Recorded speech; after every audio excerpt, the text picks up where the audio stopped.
Do you even know where you are? You shouldn't be here. You're the family's embarrassment. Just go home. Grace, adorned in a pure white wedding dress, sneered as she spoke. Behind her stood Dad, not even bothering to hide his disgust.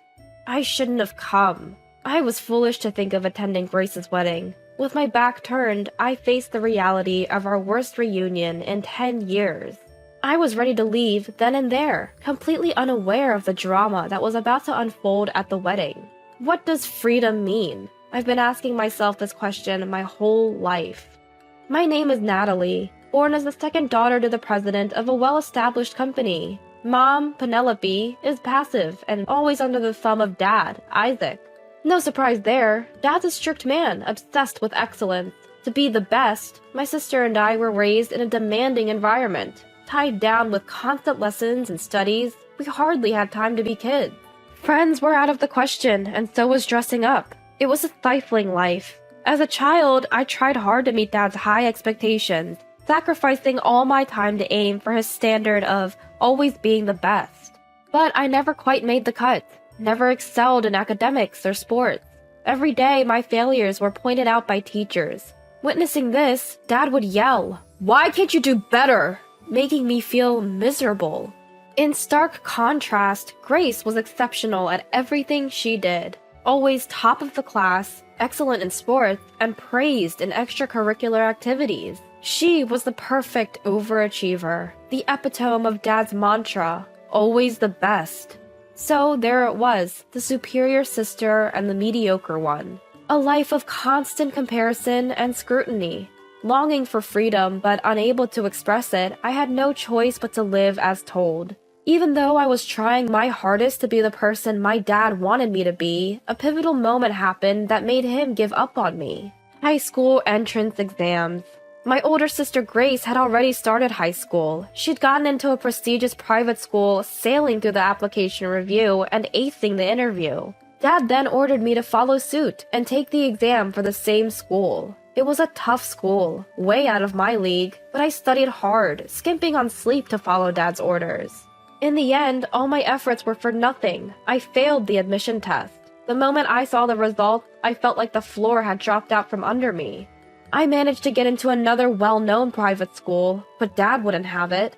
"You're a real disappointment," he said. From that day on, he acted as if I didn't exist. Because Dad treated me that way, Grace became cold toward me too. "You're a disgrace to the family. Stay out of my sight," she said.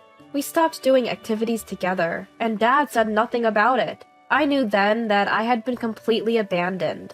The only one in the family who still talked to me was Mom, but even she ignored me when Dad was around. Once Dad caught us talking. "Don't waste your time!" He scolded Mom, looking at me as if I were trash. Mom looked distressed, but said nothing.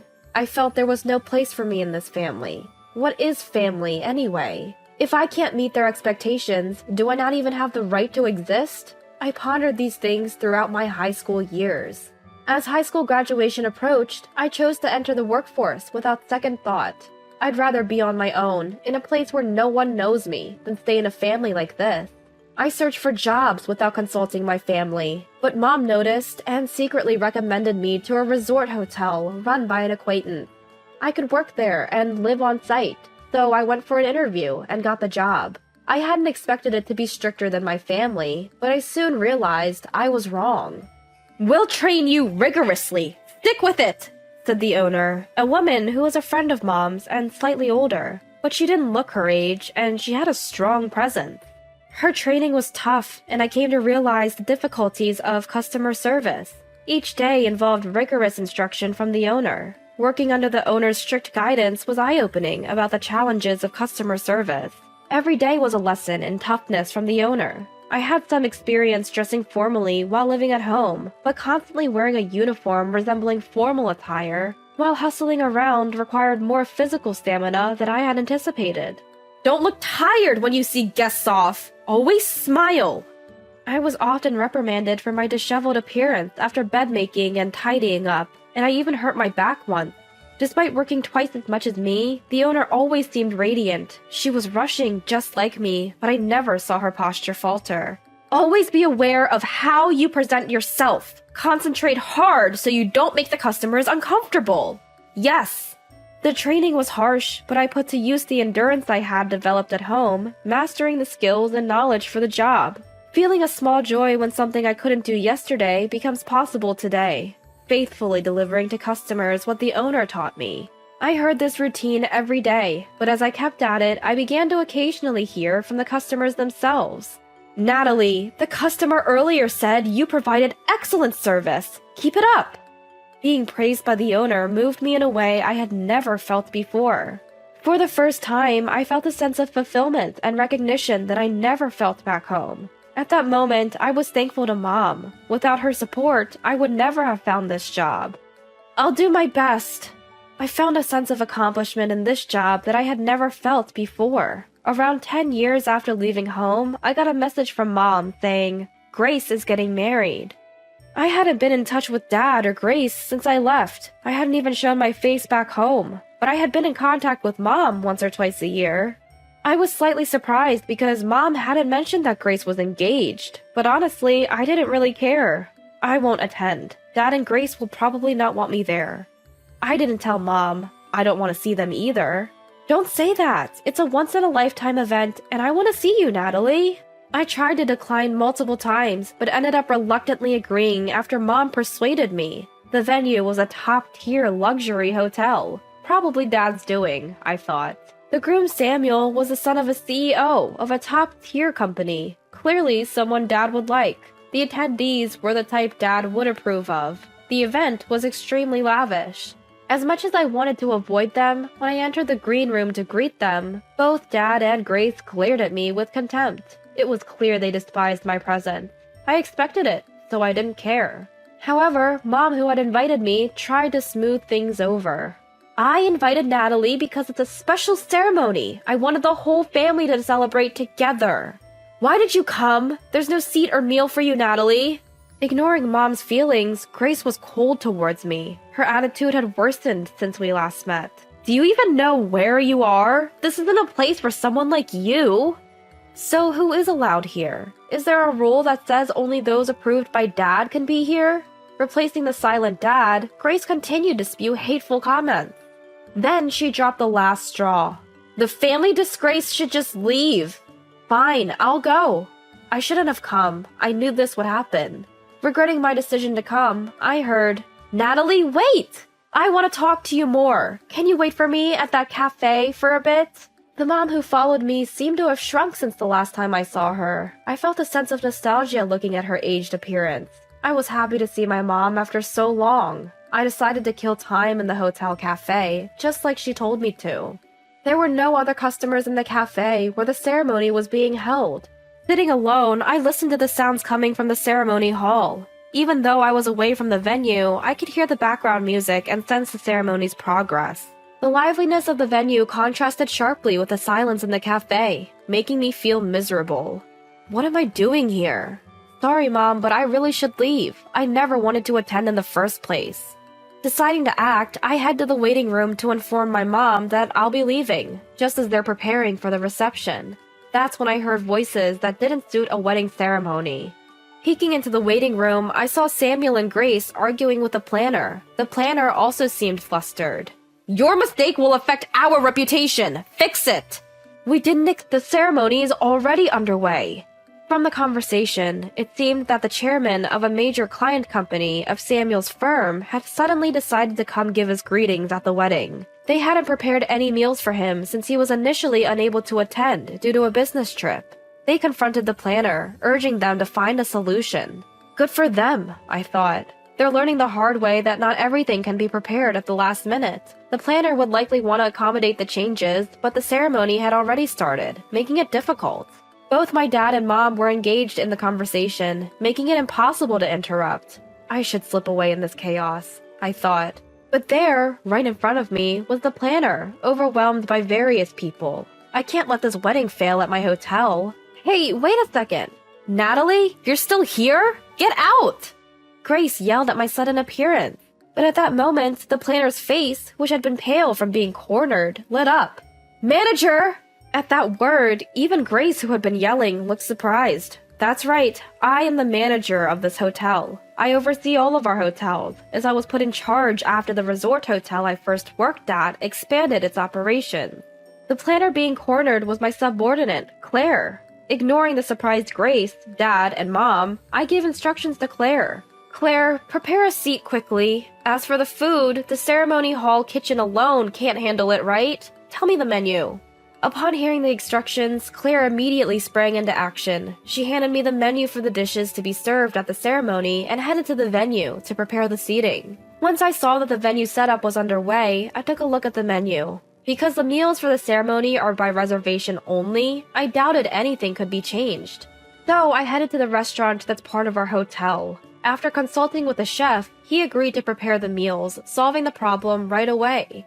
Although we can't offer the same dishes as everyone else, I'm confident no one will be disappointed with the high-end cuisine from our hotel's restaurant. Well, that settles it. We're good to go.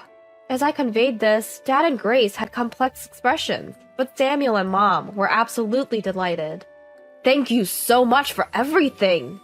Samuel energetically shook my hand, expressing his gratitude. His family also took turns thanking me, which made me feel somewhat embarrassed. Come on, Isaac and Grace, you should thank Natalie too. She's the reason everything's okay now.